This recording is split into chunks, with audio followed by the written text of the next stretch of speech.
Well, we all been concerned about companies going down the tubes, and now we're looking at cities filing bankruptcy. What does this mean, and can it be turned around? Can it be stopped? Well, I'm delighted to have with us today Sandy Steinman. He is a consultant, a business turnaround specialist, as they say.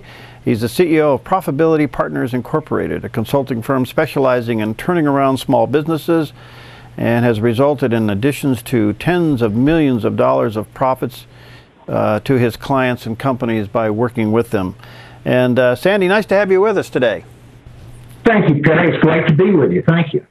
This is so fascinating to me because I've seen companies that on the brink, if not already into bankruptcy, come out and do just fine. Now we're watching a city go into this. What does Detroit need to do to turn things around, from your perspective?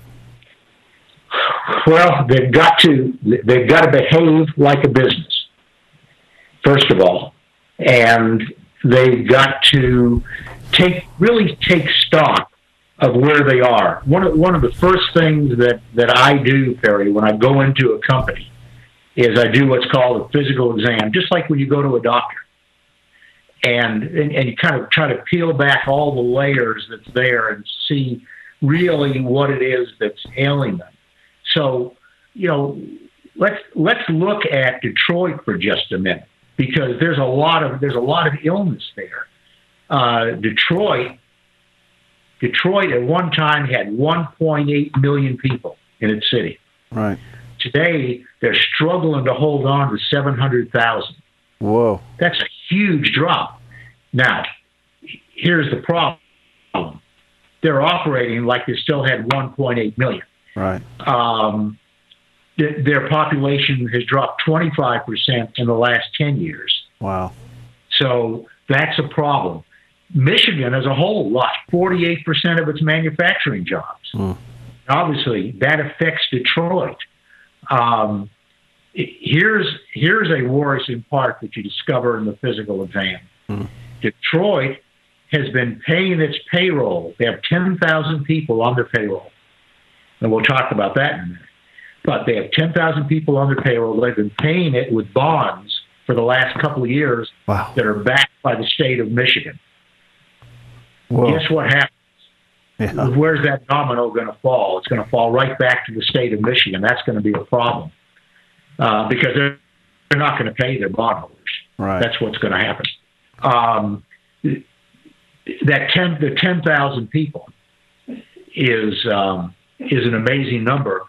You look at a healthy city. I look at Austin, Texas, as being a very healthy city fiscally. They have, let's see, one city employee for every 70 citizens. Well, that's exactly the same number, same ratio that Detroit has, but they're not healthy. And so, that number probably needs to be, double, one city employee for every 140 citizens. So they're going to have to work on that. Just a couple other things. A third of all the homes in Detroit's 140 square miles are either vacant or derelict. Average home price in Detroit's $9,000. Is that amazing? Wow. $9,000.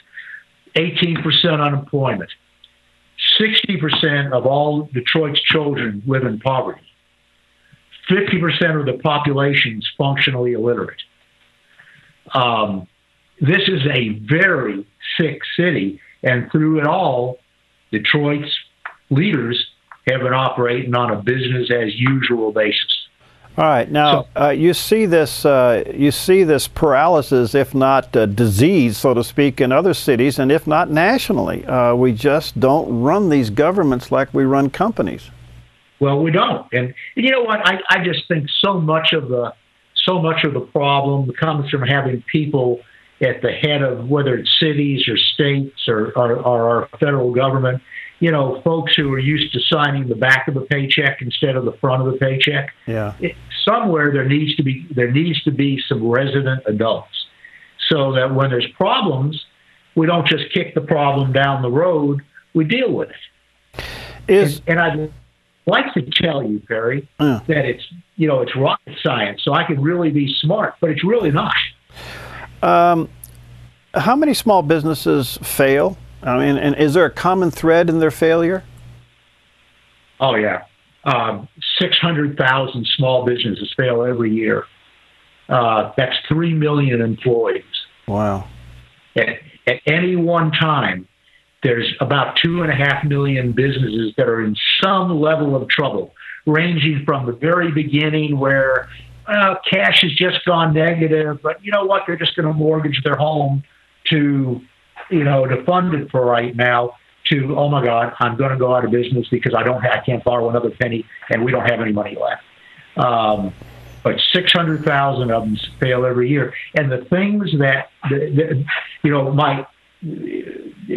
give myself an unabashed plug, the title of my book is for a reason. The Small Business Turnaround Guide, Take Your Business from Trouble to Triumphant. There are specific differences between troubled companies and triumphant companies. For example, troubled companies rarely have a real vision. But they didn't have a real vision when they started their company. Triumphant companies always do. Give you an example. Walt Disney, when he formed the Disney companies, he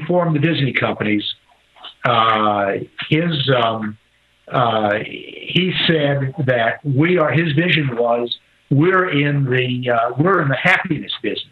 Mm-hmm. He could have said, hang on, just bear for 1 second.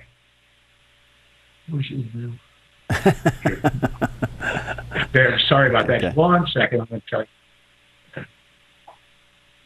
I'm going to email and just send you this one. Okay, they're doing a little bit of a tech adjustment there. The book is entitled The Small Business Turnaround Guide by Sandy Steinman. You may want to check that out and take a look at it at Barnes & Noble or online at Amazon. Again, it's called The Small Business Turnaround Guide, Sandy Steinman. All right, we got you back? I'm back. Okay. I'm actually going to have some more information about Detroit right now. I'll give it to you in just 1 second. But to go back to where we were, Disney, Walt Disney said we're in the happiness business. He could have said we're in the entertainment business, we're in the theme park business, but they're not. Everything that he has to do is happiness for the folks, for his guests who are in the park, and so businesses have to have the same thing. Troubled businesses almost never have an operating plan. Triumphant businesses always have an operating plan. And the reason it's so important, and usually, by the way, I'll ask prospective clients, well, do you have a plan? Well, now I know where I'm going. Well, if it's not in writing, you don't. And operating a business without a plan is just like, getting in the car to go on a trip without a destination or a map. You just go. You don't know when you get there. You don't even know where there is. And that's what troubled businesses do. They rarely have a good collection process.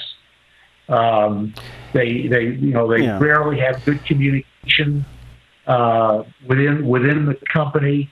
They certainly don't hold their employees accountable and reward them. They let their employees delegate up to them, and they have no idea how to implement change. There's a whole chapter in the book on implementing change, but those are the basics. Okay, and the book is entitled, let me get again. The book is entitled The Small Business Turnaround Guide. Stan, I'm going to run out of time, but a couple quick things. One is, of all the businesses you've gone in and you turned around, was there anything that really jumped out at you? Was there any particular experience that grabbed your attention more than anything else? Oh, boy, you know what? You're the only person who's ever asked me that, and there is. It was a good job, Terry. Man, I had a company. They were a concrete contractor. Been in business 40 years. Lost $3 million over the previous 3 years before I met them. Wow. When I met them, they told me I couldn't help them. I said, well, what's going on? I said, I don't know. Working hard. Told me they were getting over 50% of the jobs they bid on, which kind of gave me a little bit of a hint. But at any rate, I did this. They gave me some hits. I did what's called a fully burdened labor analysis. And what I found was for every dollar that they billed for, they were losing $3. Wow. And so I told them that they had to raise their rates. And they said, well, we can't. We won't get any more jobs. We'll go out of business. I said, it doesn't matter. You're going to go out of business anyway. Yeah. So they did it. And you know what? 2 years later, they made $1 million. Wow. That's a big difference. You got to know you're charging the right amount of money. All right. Listen, I understand you're offering something with your book if people get a copy of it. Well, I do. Thank you. If they'll get a copy of it, I'm giving them, it's called a profitability analysis, and it lets them know how their company stacks up to upper quartile performers of their size in their industry. And if you know what, if knowledge is power, this is pure dynamite, because it lets them know how much they're leaving on the table every year, and what they're, what they could go after if they really made their business better. Do you have a website, Sandy? People want to get a hold of you or correspond with you? Yeah. What is it? Yeah, absolutely. They can get, well, first of all, the website is www.businessturnaroundguide.com, and they can correspond with me at sandy@businessturnaroundguide.com. Okay. Fascinating. Let's stay in touch. I think you're a real resource, and and like you said, it doesn't take rocket science to figure some of this stuff out. I mean, there's only so much coming in and so much going out, and if the going out exceeds the coming in, you're in trouble. You've got the formula. You can be a consultant. That's right. All right. Thanks, Sandy. Let's stay in touch. Nice talking to you. Thank you, my friend. Okay. Bye. See you later. All right. Again, the book is entitled The Small Business Turnaround Guide, and you can get it at Barnes & Noble or online at Amazon.com, and mention you heard it on the Dove, and you'll get that little profit guide as well by Sandy Steinman. All right. We'll see you next time on Focus Today.